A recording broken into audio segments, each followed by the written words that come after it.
Jesus. Amém. Glória a Deus. Qual que é a sua grande ambição na vida? Seu grande propósito na vida? O que você tem como maior plano da tua existência? Quando a gente faz esse tipo de pergunta na humanidade, a gente ouve das respostas que envolvem desde os maiores luxos, como artigos, casa, carro, pessoas que colocam esses tipos de coisas como a sua grande ambição, até os sonhos mais estranhos, né? Os planos mais diferentes. Não sei quantos assistiram um filme da década de 90 chamado Patch Adams, O Amor é Contagiante, e a história é baseada em fatos reais. É um sujeito que está estudando medicina, já em idade um pouco avançada, e ele começa a perceber que a tratativa dos médicos era muito fria em relação aos pacientes, e aí ele coloca um tipo de relação mais humana, né? Com mais calor. E aí quando ele começa a disfarçar de palhaço, põe o nariz lá, brinca com as crianças.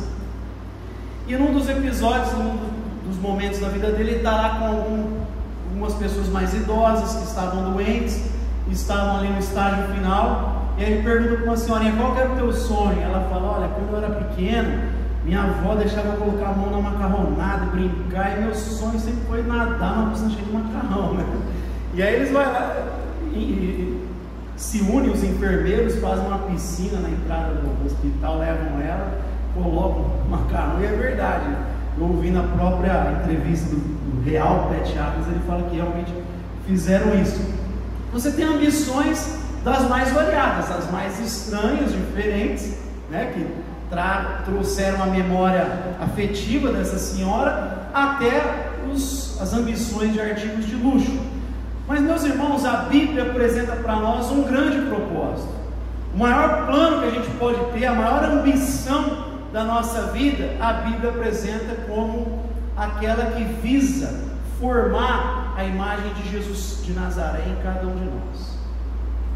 Jesus, ele veio tanto mostrar quem Deus é, que ele diz para Filipe: quem me vê, vê o Pai, como ele também veio mostrar quem o ser humano deve ser.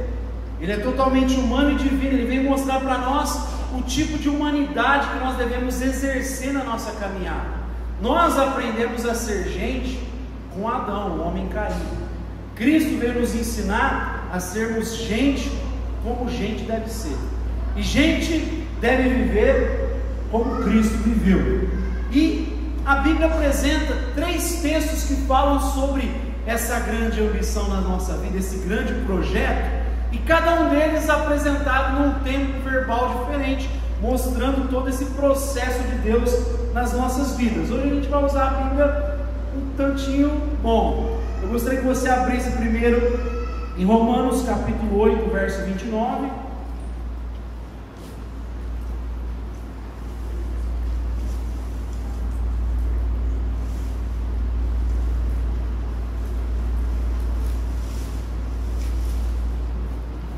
É o primeiro texto que fala desse grande propósito de Deus nas nossas vidas. Romanos 8, 29 diz assim: pois o que dantes conheceu também os predestinou, para serem conformes à imagem de seu Filho, a fim de que ele seja o primogênito entre muitos irmãos. O primeiro versículo apresenta esse propósito como feito de antemão. Antes de você vir à existência, o texto já está dizendo: esse era o propósito de Deus para nós. O grande plano que deve ser a nossa ambição foi preparado antes de você vir à existência, antes de vir a esse mundo. Deus já havia preparado esse plano para que a gente fosse conforme o seu Filho Jesus. Agora vai comigo lá em 2 Coríntios capítulo 3, versículo 18. 2 Coríntios capítulo 3, versículo 18. Paulo vai dizer assim: mas todos nós, com o rosto descoberto, refletindo a glória do Senhor, somos transformados de glória em glória na mesma imagem, como pelo Espírito do Senhor. Então primeiro ele fala de um projeto passado, foi feito antes de você vir à existência, foi preparado de antemão. Agora ele está falando: nós estamos sendo transformados. Tem algo acontecendo agora nas nossas vidas. Deus está trabalhando em nós hoje, nesse momento. Mas por fim, há um texto que fala desse estágio final, e a primeira carta de João, capítulo de número 3, versículo 2. 1 João 3, verso 2, ele fala do estágio final. Amados, agora somos filhos de Deus, e ainda não se manifestou o que havemos de ser, mas sabemos que quando Ele se manifestar, seremos semelhantes a Ele, porque assim como é, o veremos. O primeiro ele fala algo preparado de antemão. No segundo texto de Coríntios ele fala, nós estamos sendo transformados de glória em glória, e no final ele diz, nós seremos como Ele é. Nós seremos como Jesus é hoje, nesse momento, teremos a mesma expressão dele, nós manifestaremos essa glória futura. Então os três textos falam desse grande propósito de Deus nas nossas vidas, dessa grande ambição que o cristão deve ter. Agora a Bíblia mostra para nós alguns imperativos, algumas ordenanças de como nós devemos aplicar isso nas nossas vidas. No presente momento, mesmo sendo alvos dessa manifestação de Deus, dessa mudança operada pelo Espírito de Deus, porque não se esqueça que esse processo é Deus que está fazendo em nós. Nosso papel é simplesmente se recusar a viver de maneira autônoma. Fala, como eu já sei que eu sendo o Senhor da própria vida não dá certo, então que Cristo seja o Senhor da minha vida, e se lembrar disso constantemente, se render constantemente a essa ação de Deus em nós. E aí o Novo Testamento apresenta alguns imperativos, algumas ordenanças de como nós devemos nos assemelhar a Jesus de Nazaré. Eu gostaria de seguir a própria ordem do Novo Testamento nos textos que nós vamos ver. O primeiro texto que fala sobre nós vivermos semelhantes a Jesus de Nazaré, ele se encontra no Evangelho de João. Então o que significa ser semelhante a Jesus? E João vai apresentar a primeira ordenança de Jesus sobre o fato de nós nos assemelharmos. E é num texto conhecido. Jesus, pouco antes de ser crucificado, ceia com seus discípulos, eles celebram a ceia, e aí, logo depois de celebrarem a ceia, capítulo 13 de João, versículo 14 e 15, diz: ora, se eu, sendo Senhor e Mestre, vos lavei os pés, vós deveis também lavar os pés uns dos outros. Eu vos dei o exemplo para que façais o que eu fiz. Primeiro imperativo para sermos semelhantes a Jesus envolve um serviço abnegado. Ser parecido com Jesus na nossa existência terrena, já que deve ser a nossa ambição. Se a tua ambição é ser como Jesus de Nazaré, a primeira coisa que a gente tem que aprender, que a gente tem que obedecer, é sermos servos abnegados. Jesus pega uma toalha, uma bacia com água, e ele toma a posição do menor servo naquele contexto, porque o menor servo é o que lavava os pés das pessoas quando chegavam em suas casas. E Jesus toma essa posição de doulos, de escravo. Havia algumas expressões para falar de serviço. Havia a expressão diaconia, que envolve todo tipo de assistência. Havia a expressão terapia, que envolve assistência mais do lado da saúde. E havia a expressão grega doulos, que é o escravo, é o menor dos servos. E Jesus diz: eu, sendo mestre e Senhor, porque de fato sou, lavei os pés de vocês. E a atitude de vocês nessa existência tem que ser sempre de doulos. O tipo de espiritualidade a ser vivida aqui nessa existência é sempre da bacia e da toalha. Você quer ser como Jesus aqui? Nunca se esqueça desse símbolo da bacia e da toalha. Até porque não dá para viver outro projeto de espiritualidade. Não tem outra opção para nós. O texto da visão do mesmo João em Apocalipse, no capítulo 5, quando ele vê a glória futura, ele tenta comunicar isso para nós, e vai usando um monte de símbolo, que é difícil. Como que transmite algo celestial para pessoas aqui nessa existência terrena? Mas há um episódio curioso que ele diz que vê Deus assentado no trono, e aí de repente se pergunta: quem é digno de abrir o livro? Quem é digno de solucionar o problema humano? E aí João começa a chorar, porque o texto diz: não havia ninguém digno de abrir o livro, de resolver o problema humano. E aí o ancião celestial se aproxima e diz: não chores, eis o leão da tribo de Judá que venceu. E João olha e fala: eis que viu um cordeiro que foi morto. Agora olha o curioso, João só vê o cordeiro e o ser celestial vê o leão. Só dá para imitar aquilo que a gente vê, você não consegue imitar algo que você não vê.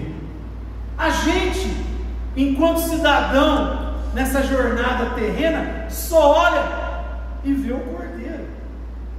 Como João Batista diz: eis o cordeiro de Deus que tira o pecado do mundo. A gente só consegue imitar a espiritualidade do cordeiro, não a do leão.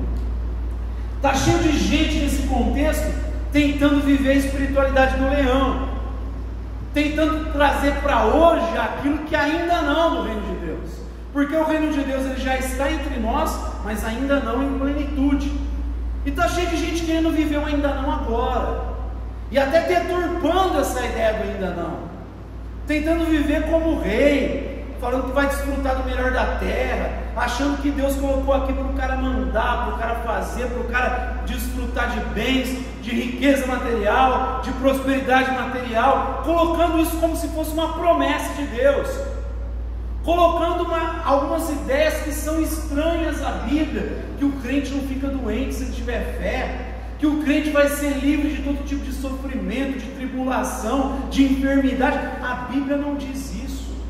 E aí eles deturpam usando o Pai Nosso, porque a gente tem que viver aqui como é no céu não tem doença. Eu ouvi esses dias de um cara que está fazendo um seminário aí em Ribeirão Preto, essa semana. Não, o céu fala que não tem enfermidade, não tem doença, só tem riqueza. Então a gente tem que viver essa espiritualidade, da riqueza, da saúde plena.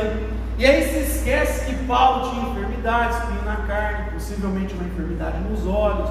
Esquece que o profeta Eliseu, que realizou um monte de milagre, morreu por causa de uma doença. Vai falar que Eliseu não tinha fé? Que Paulo não tinha fé? Então a espiritualidade não é essa. A espiritualidade é essa que Jesus está dizendo: eu sendo mestre e Senhor, lavei os pés de vocês. Eu sendo rabino, eu sendo o Senhor da glória, eu mostrei para vocês que o tipo de espiritualidade a ser vivida é a do doulos, é do escravo, é de quem está algemado com Cristo Jesus, como o apóstolo Paulo inicia suas cartas, dando ênfase principalmente para isso.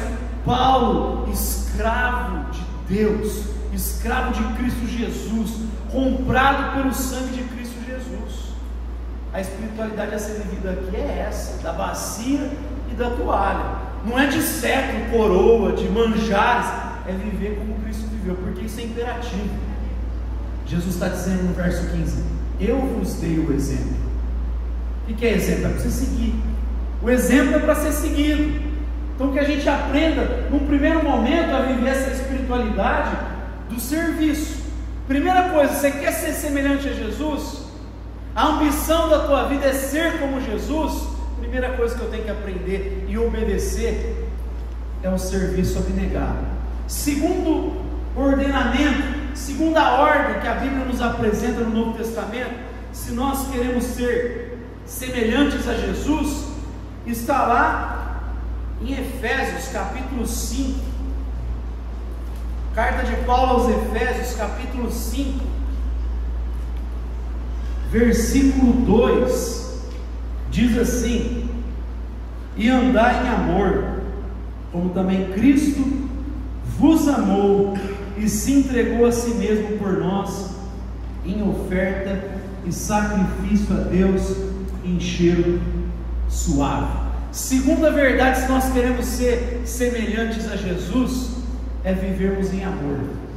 Algumas versões diz: sejam dominados pelo amor, como Cristo vos amou e se entregou por vocês. Aqui está apontando para o amor ágape, para o amor perfeito, para o amor caridade. C.S. Lewis, no livro dele, Os Quatro Amores, ele fala sobre amores naturais, e fala sobre o amor ágape, o amor perfeito. Ele vai dizer que existe o amor storge, que é o amor afeto, que é o amor que uma mãe sente por um filho, que um pai sente por um filho.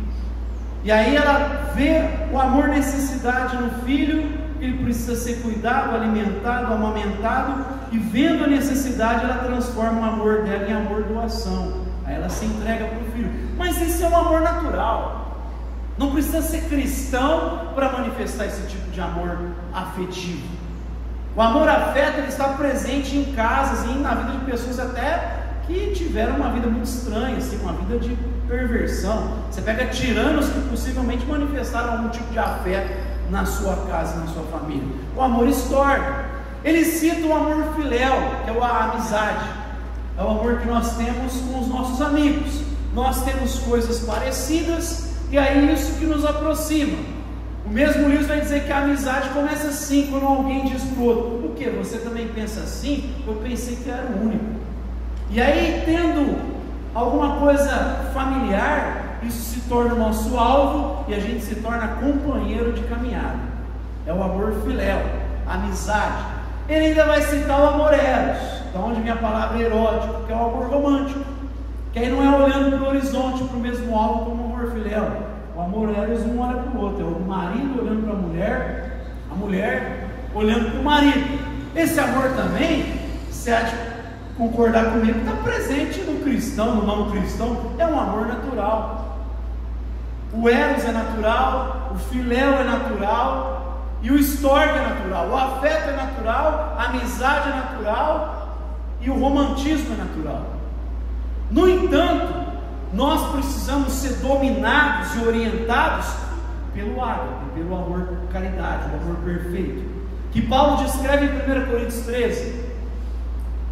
O amor é bondoso, não se ensoberbece, não guarda rancor, não maltrata, não se ira facilmente, tudo sofre, tudo crê, tudo espera, tudo suporta. Esse amor perfeito que precisa dominar a nossa vida e orientar inclusive os nossos amores terrenos, naturais. Porque muitas vezes o ser humano pode tornar absoluto os seus amores naturais, divinizá-los, e aí esse amor vai se transformar num demônio. É a mãe que pega esse amor natural e aí ela começa a sufocar a casa, ela se faz tão necessária que ela sufoca a casa, porque ela tornou aquele amor natural pelos filhos no seu Deus, ela tornou aquele amor absoluto, ela divinizou aquele amor natural. Ou o romantismo que se torna possessivo, a mulher que torna-se possessiva, o marido que se torna possessivo porque ele tornou absoluto aquele amor natural. Ou a amizade, que tem por natureza querer que sempre se acheguem mais parceiros de jornada, né? A amizade, ela não fica lá fechada, nós somos os amigos. Não, quando chega um terceiro que tem lá o mesmo modo de jornada, a gente quer que tenham mais companheiros de jornada. Mas quando se torna possessivo, exclusivista, ela se torna um demônio, porque ela não está sendo orientada pelo ágape. E meus irmãos, Paulo vai dizer nesse mesmo capítulo 13 de 1 Coríntios, que nós precisamos nos exercitar no amor ágape. Porque quando ele cita as 3 virtudes chamadas teologais, a fé, a esperança e o amor, mas o maior deles é o amor. Porque vai chegar um momento que você não vai precisar de fé, de esperança, porque você vai estar diante do trono de Deus, mas o amor vai permanecer para todo sempre, porque o ágape é o idioma do céu. E se você já é um cidadão celestial, por estar em Cristo Jesus, meu irmão, começa a se exercitar nesse idioma desde já. Assim como uma criança recém-nascida no Brasil vai começar a crescer e ter consciência do que é viver no Brasil, vai aprender a cultura, vá você tornando consciência, aprendendo o idioma do que significa ser um cidadão celestial. Envolve ser orientado pelo ágape, envolve você ser dominado pelo ágape, pelo amor caridade, pelo amor perfeito, porque só ele vai impedir com que a gente se torne absoluto os amores naturais.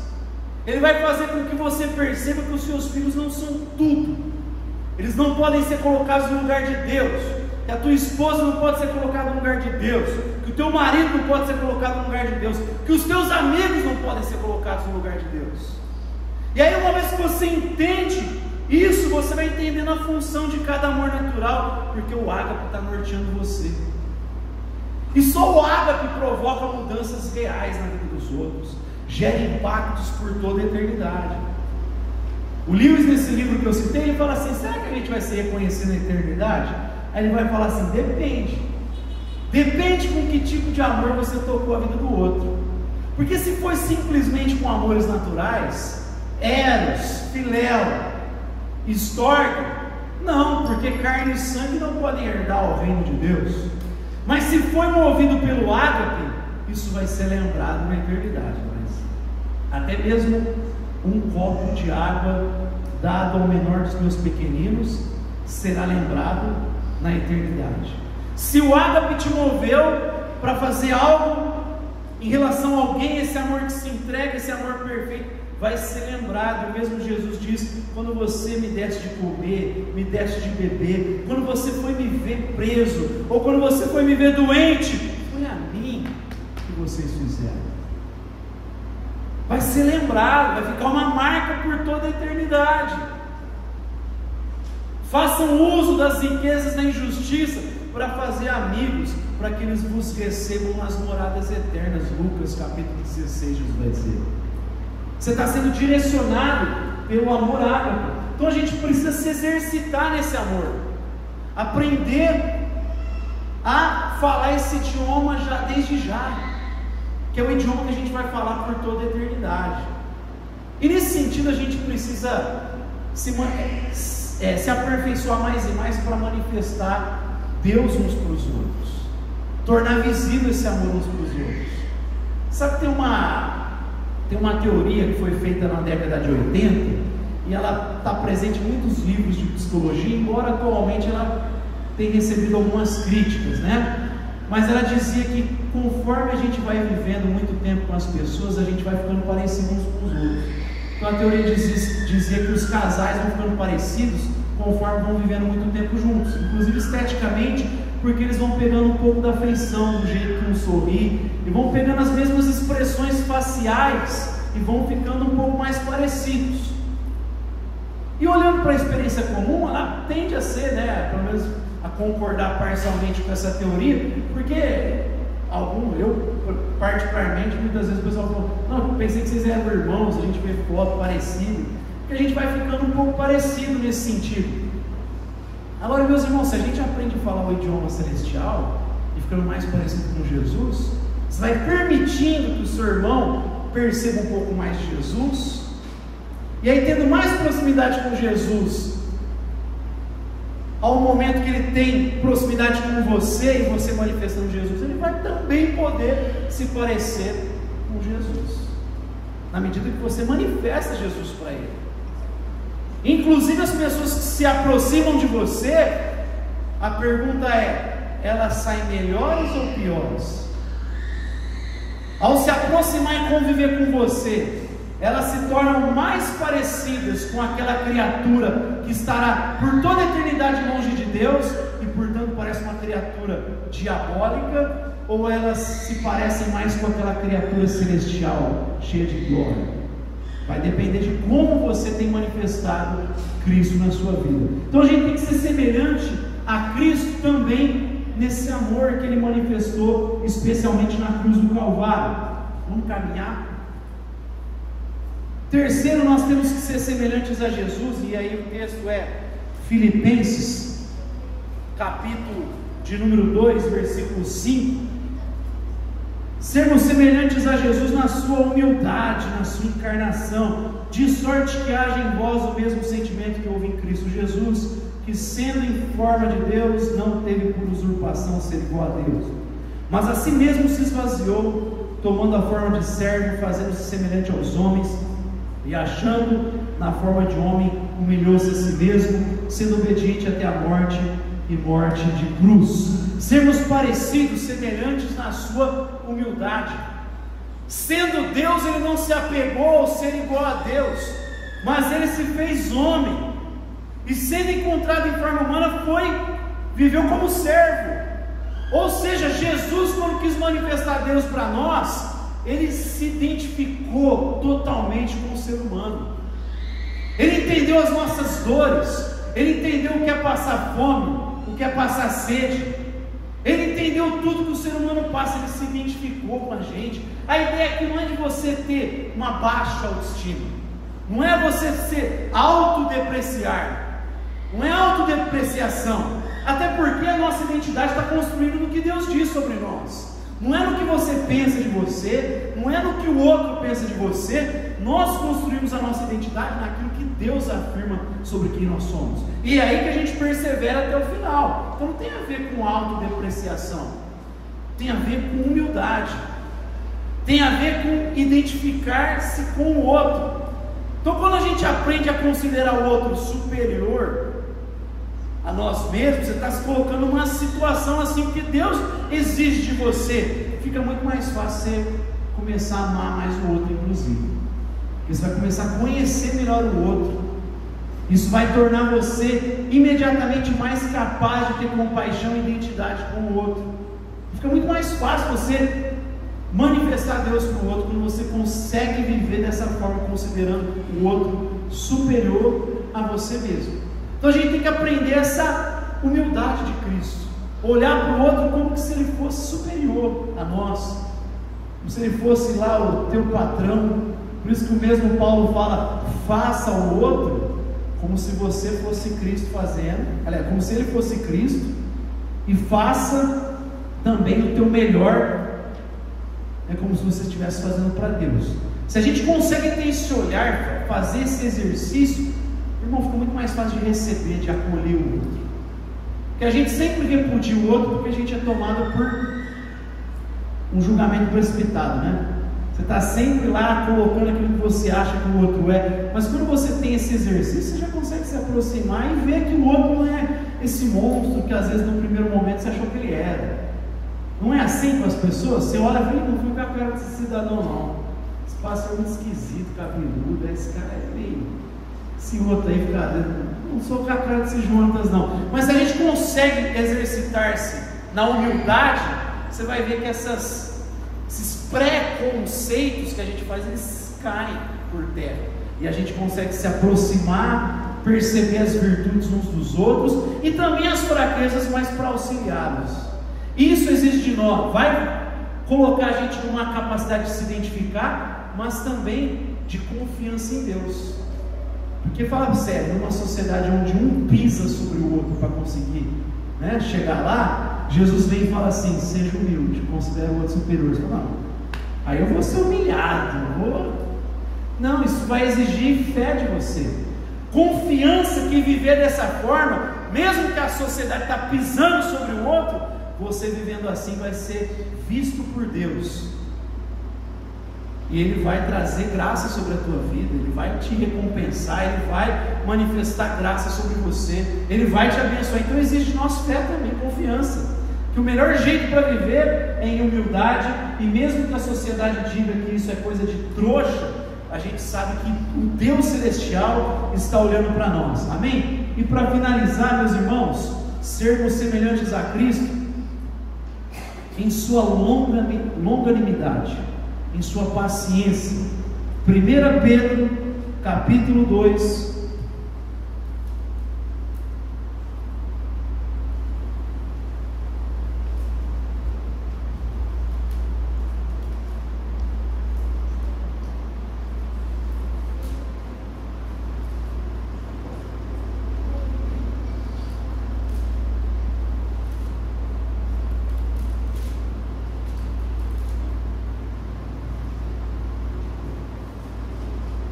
Pedro, capítulo de número 2, olha o que diz o versículo 21: para isto fostes chamados, porque também Cristo padeceu por vós, deixando-vos exemplo para que sigais suas pisadas.